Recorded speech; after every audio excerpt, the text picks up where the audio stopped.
Assalamualaikum warahmatullahi wabarakatuh. Halo teman-teman semuanya, selamat datang di Ngobraspi, ngobrol bareng inspirasi. Tempatnya cerita-cerita keren, penuh semangat, dan tentunya dari orang-orang yang hebat.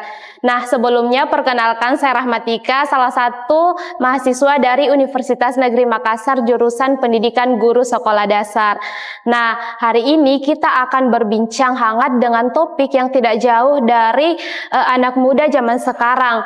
Gimana caranya agar bisa semangat kuliah, tetap bekerja, dan tentu saja masih menyempatkan diri untuk berkarya. Nah, banyak orang yang bilang kuliah aja udah capek, tapi ternyata ada loh orang-orang hebat yang bisa kerja, kuliah, dan juga masih sempat berkarya sekaligus. Tentunya salah satu narasumber kita juga pada hari ini. Nah, dan yang makin kerennya lagi, karya yang beliau bawa itu bukan sembarang karya, tetapi seni baca Al-Quran atau tilawah yang bukan hanya indah didengar, tetapi juga dapat menjadi sarana dakwah yang tentu saja banyak menyentuh hati banyak orang. Nah, sosok seperti beliau ini dapat mengajarkan bahwa anak muda zaman sekarang itu tidak harus memilih satu jalan hidup saja, tetapi bisa juga kuliah sambil kerja atau bahkan berkarya. Nah, mungkin teman-teman semua sudah penasaran kan siapa sih narasumber kita pada hari ini? Nah, mungkin langsung saja kita sambut Kak Oda, salah satu guru dari SD Islam Atira Racing Center.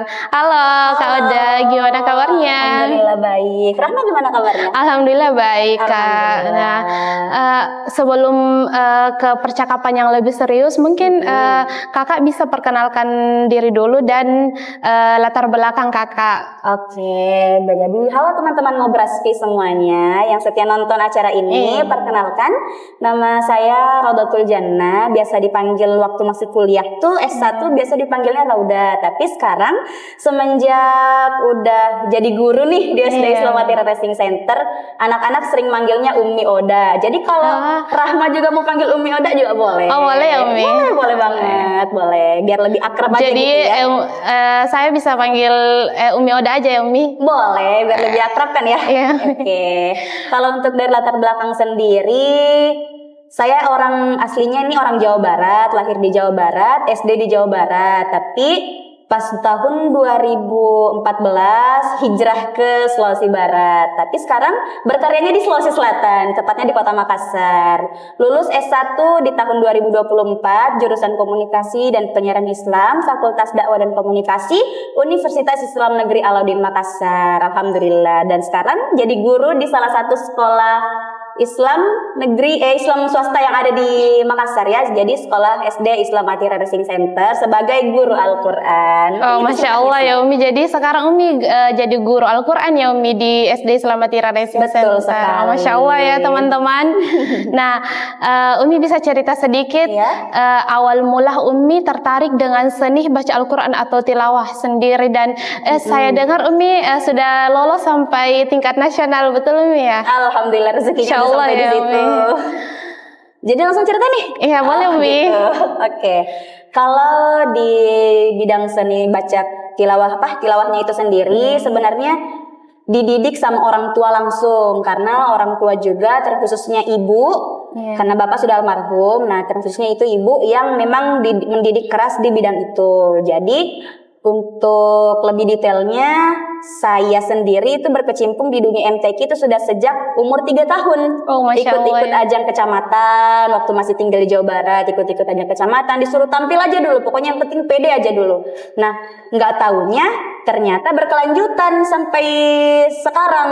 Oh, sampai sekarang ya? Iya, sampai sekarang Alhamdulillah. Terakhir itu ikut MTQ nasional di Provinsi Kalimantan Timur, tepatnya di Kota Samarinda tahun 2024 bulan 10 sih, bulan Oktober kalau nggak salah di tahun lalu. Alhamdulillah sekarang, walaupun emang rezekinya belum pernah juara 1 ya di nasional, tapi alhamdulillah paling tinggi prestasinya itu di tahun 2016, tepatnya pada saat MTQ nasional di Mataram, Nusa Tenggara Barat itu alhamdulillah di cabang Murattal udah menorehkan prestasi juara 4 atau istilahnya harapan 1 lah gitu. Oh, Masya Allah, berarti Umi sudah keliling-keliling Indonesia untuk ikut lomba ya Umi? Boleh dikata seperti itu kali ya? Masya Allah ya Umi. Alhamdulillah.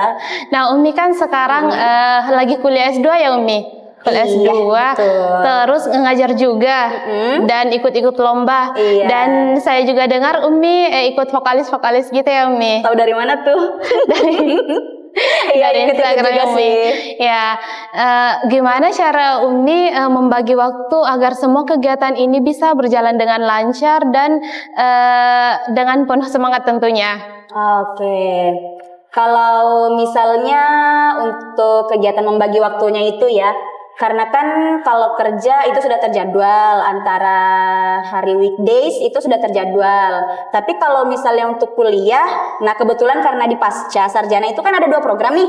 Nah program yang pertama itu ada program kuliah reguler, nah ada program kuliah non reguler. Nah kebetulan Umi sendiri ambilnya program kuliah non reguler, jadi bisa kuliah di weekend setiap Sabtu Minggu dan itu via Zoom. Jadi alhamdulillah antara kuliah dengan kerja itu nggak ada masalah. Cuman nih buat teman-teman Ngobraspi yang jadi masalahnya di sini nih, kalau ada lomba sama ada job nih, job vokalis ini yang tadi Rahma bilang, itu kadang agak ribet ngatur waktunya, karena kan kita nggak tahu nih kalau misalnya lomba jadwalnya kapan, bulan berapa, hari apa, tahunnya, bulannya, pokoknya acak-acakan. Nah kalau job juga tergantung acaranya orang kan ya. Jadi pintar-pintar kita aja sih nyuri-nyuri waktu. Kadang dengan sangat terpaksa harus nolak kalau misalnya bertepatan dengan hari kerja. Kalau untuk job-job di luar kayak nyanyi atau mungkin sholawatan gitu kan ya. Tapi kalau untuk lomba ya pintar-pintar kita juga buat bisa izin lah gitu istilahnya dari instansi. Yang penting alhamdulillah sampai sekarang sih dari instansi sendiri masih mendukung ya.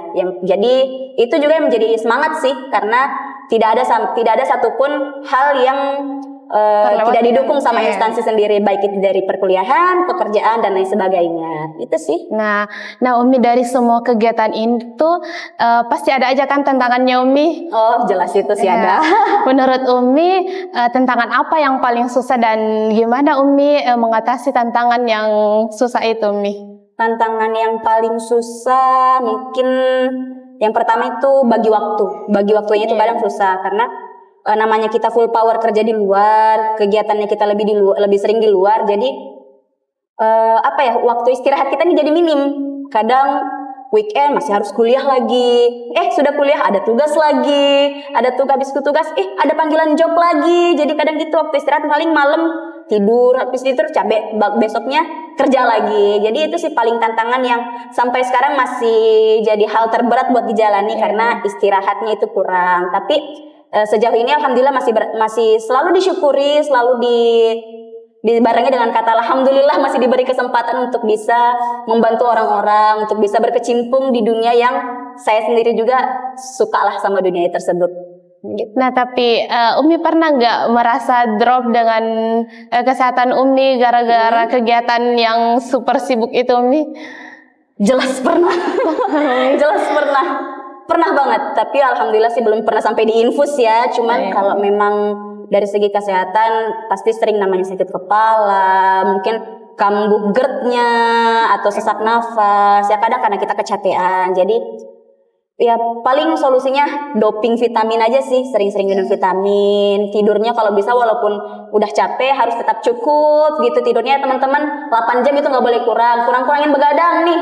Jadi makannya juga harus makan makanan yang sehat. Kalau bisa makan makanan rumahan aja sih. Itu sih yang jadi solusi ya. Kalau misalnya mau dibilang sebagai solusi atau ide mungkin luar biasa ya Umi, ide-ide dari Umi yang super duper sibuk. Nah Umi, menurut Umi apa prinsip yang paling penting agar bisa sukses dan karir juga tetap jalan Umi? Ini. Nah kalau dari segi prinsip ya teman-teman Ngobraspi dan juga Rahma, Umi mau sedikit berbagi cerita. Umi panggilnya Mama ya, mamanya Umi itu pernah bilang sama Umi, kalau kamu mau tampil di hadapan umum, jangan pernah sombong. Karena kapan kamu sombong merasa kamu lebih hebat dari orang lain, tunggu 1 atau 2 langkah ke depan, jatuh, tersandung. Pasti ada aja. Mau kita entah tiba-tiba langsung kena cibiran dari orang, atau mungkin kalau misalnya nih kayak Umi, Misalnya lagi naik-naiknya nih jobnya, lagi banyak-banyaknya jobnya di luar. Tiba-tiba kok tinggal satu, kok dalam seminggu ini cuma 2 kali, kok kurang pemasukan lagi nih. Mungkin bahasa kasarnya kita bilangnya gitu ya. Pokoknya gak boleh sombong. Jadi kita niatnya harus karena Allah aja. Itu yang pertama, niatnya harus karena Allah. Dan yang kedua, teman-teman harus ikhlas ngejalaninnya. Karena mau bagaimanapun, secapek-capeknya kita itu rezeki dari Allah. Jadi itu kita jadiin buat semangat aja. Paling tidak, kalau kita di dunia kerja nih teman-teman, kita bisa jadikan itu sebagai relasi. Kalau misalnya kita lagi keluar lomba, kita kan dikenal sama orang. Nah, orang bisa banyak yang kenal kita juga nih. Jadi kita bisa saling menghubungi satu sama lain. Kalau misalnya orang butuh bantuan, butuh tenaga kita, kan kita bisa. Nah, kalau dari dunia kerja sendiri, ya kita bisa meluangkan waktu kita atau kita bisa mencurahkan hasil tenaga kita ini buat teman-teman di instansi. Misal mereka butuh kayak misalnya kalau Umi nih seringnya misal lagi butuh hiburan, jadi disuruhnya nyanyi sama teman-teman, boleh gitu ya. Itu sih yang menjadiin prinsip sampai saat ini. Wow, Masya Allah, tabarakallah sekali ya cerita dari Umi Roda teman-teman. Nah, dari cerita Umi kita bisa belajar bahwa kesibukan itu bukan menjadi penghalang untuk kita terus berkarya. Nah, justru dari kesibukan itu kita bisa menemukan makna dan semangat. Apalagi kalau yang kita bawa itu adalah Al-Quran seperti Umi Roda. Nah, kepada Umi terima kasih udah sharing hari ini. Terima kasih Umi. Semoga bisa jadi inspirasi buat teman-teman di Ngobraspi ya. Iya Umi, dan teman-teman juga bisa mengejar cita-cita dan tetap memegang nilai-nilai ajaran agama Islam. Amin, nah, mungkin sekian Umi dan teman-teman semuanya. Jangan lupa komen, like, dan share video ini. Satu lagi, jangan lupa subscribe. Iya, subscribe teman-teman. Nah, mungkin sekian. Wassalamualaikum warahmatullahi wabarakatuh.